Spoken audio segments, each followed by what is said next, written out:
Hey, thank you so much, Amar, for bringing me up. And first of all, congratulations to our coach Ashwini for introducing our wellness champion with us today. And many more congratulations to Dr. Pooja. What an inspiring story, Dr. Pooja. I'm sure it will continue to inspire hundreds and thousands of more people around the globe. Thank you for sharing it with us today. Now, I'm sure like some of you might have heard me talk before, but most of you who are listening to me for the very first time, I'm Vijay Singh. I live and work in Berlin. By education, I'm a programmer, a techie, if you will. But as Amar rightly mentioned, by purpose and passion, I'm all for wellness. Now, let me quickly pull up today's topic for you all. Okay, here we go. So, alcohol is amazing. I used to think the same. Then, somewhere I read this that alcohol is the most harmful substance on earth. And I got curious why someone will say such a strong statement about alcohol. Then it turns out alcohol kills more people every single year than terrorism, war, and car accidents combined. Sounds shocking, right? But it's true. Now, in spite this horrifying fact, more than 2 billion people drink alcohol every single day. That means half the planet is never sober. And there's a reason for that. We can't think barbecue without beer, wedding without a wine, weekend without a booze, drink after work. We drink when we are stressed, we drink when we are relaxed. We drink when we are sad, we drink when we are happy. We drink inside, we drink outside. Alcohol is such a simple cure for a lot of things. But let's understand how alcohol is doing this magic, right? See, when we drink alcohol, our stomach and intestine is immediately flooded with millions of ethanol molecules. Okay? But our liver can only process one sip of beer per 5 minutes. Now, unless you drink that slow, soon the alcohol will reach your brain. And that's where the amazing feeling of being drunk will kicks in. Now, alcohol is blocking the messages between your neurons, and you feel relaxed. You feel present in the moment. Your conversation flows easier. Your smile lasts longer. You make new friends. Even people fall in love under the influence of alcohol, right? Alcohol is being sold as a solution for relaxation, mild courage, and companionship. And that's why alcohol is a social lubricant accepted worldwide. But if you continue to drink more, second drink, or a third drink, then it is going to stun your prefrontal cortex, okay, your decision making center of brain. And you can say or do things that you usually won't. Okay. Now I know what most of you are thinking. You are a responsible drinker, right? Maybe you can relate with this woman in this video, enjoying her red wine while reading her book or enjoying her favorite TV show without disturbing anyone else. And on top of that, I think we also believe that red wine is healthy. It is rich in antioxidants, right? See, that is because we have been misguided for many years. Okay? Listen to the next video very carefully. A glass of red wine is just as good as spending an hour at the gym. A daily beer or a wine with friends.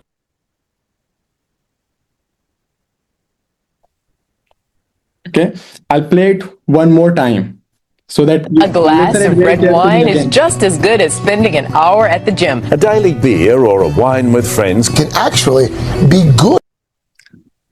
See, what they are saying is a glass of wine or a little bit of beer and alcohol is might be good for your health, right? But let's go inside our body and understand how good or bad it can be. So here are some simple metabolic steps, okay, for that happens with each drop of alcohol that goes inside your body. Ethanol gets converted to acetaldehyde. Acetaldehyde then get converted to acetate. And then finally, you get some energy and you breathe out CO2. Okay. But let's focus on this step. Acetaldehyde is a toxic chemical, okay, which is highly reactive. It damages your cells and DNA. But what makes alcohol even more dangerous is the fact that it's readily dissolved in both water and fat. What it means is it can reach every single cell in your body. And then acetaldehyde that gets created in the process can damage these cells in place. If the damage is happening in your brain cells, then over the years you will develop a condition called as dementia. It increases your risk for high blood pressure, stroke, type 2 diabetes, sleep apnea, arthritis. It attributes to problems as simple as difficulty in losing weight to life-threatening diseases as hepatitis or cirrhosis. But what makes alcohol most harmful substance on the planet is the fact that it has ability to damage, destroy, and mutate your DNA. So I'll explain this in a simpler word. What it means is alcohol contributes and introduces 8 different types of cancer cells in your body. These are the most common ones that I have listed here, including the breast cancer in women. See, because of these facts about alcoholic beverages, okay, now alcohol are going to be sold with a warning label on them about a cancer warning, okay? So let's listen to this next clip very carefully. Then just last week, the U.S. Surgeon General called for warning labels on drinks. Meanwhile, Australia has revised their drinking guidelines down. A sobering warning just in time for the silly season. Adults should have a maximum of 10 standard drinks a week. And Canada went even further. New recommended guidelines for Canadians advise no more than 2 drinks a week. 2 drinks a week? Well, that's just not feasible. See, why so many countries are modifying their alcohol drinking guidelines? To understand that, let's try to look on the impact of alcohol on your daily wellness pillars. Okay, let's start with the food and the nutrition pillar. Alcohol is just empty calories. It gives you nothing. On top of that, it blocks absorption of vital vitamins and minerals. And your liver prioritizes removing toxins from your body, which alcohol introduces, and it will not process any nutrients. So you lose even more health. And it increases food cravings, so you tend to eat more, and hence again the weight gain problem. Talking about the exercise pillar, alcohol will reduce your muscle recovery time and protein synthesis in your body. It lowers your testosterone and growth hormones, causes dehydration in the body, and overall your progress and performance is going to be very, very slow, whatever you are trying to achieve in your health. Talking about the sleep pillar, okay, it impacts this in a very bad way. It reduces your deep REM sleep cycles, the cycle which are very vital for organizing your thoughts and making them permanent memory. Okay, that's why people lose their memory. No, they don't remember anything of the last night or the last event. And then it leads to fatigue and poor recovery. A lot of people call it hangover, but it's a killer, right? And then the stress pillar. See, alcohol is flooding your brain with reward chemical, dopamine, but there is a catch. Your brain says, oh, that is too much. So the next time when you drink, it gives you less of it. And then you take the second drink. It becomes 2. And then 2 becomes a habit. And then habit becomes a dependency cycle. Okay. It naturally increases your stress hormone, cortisol.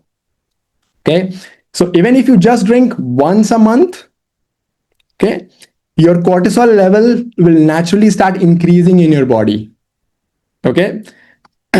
You people with more cortisol feel anxious all the time. low energy, and mood are some other classic symptoms. For years, we were told a little alcohol is good for you. But now science is clear.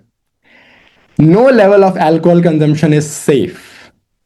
And I'm not the one who is asking you to stop, by the way. Okay? WHO released this on 4th of January 2023. I have read this entire paper. It is even mentioned that your risk starts from the very first drop of alcohol. Forget about one glass. So it's time to break the norm. Because when we choose awareness over habit, you choose freedom, and that changes everything. I would like to close with this quote. Almost anything can be preserved in alcohol except your health, happiness, and money. So thank you so much. And with that, I want to give back to my wonderful host, Amar.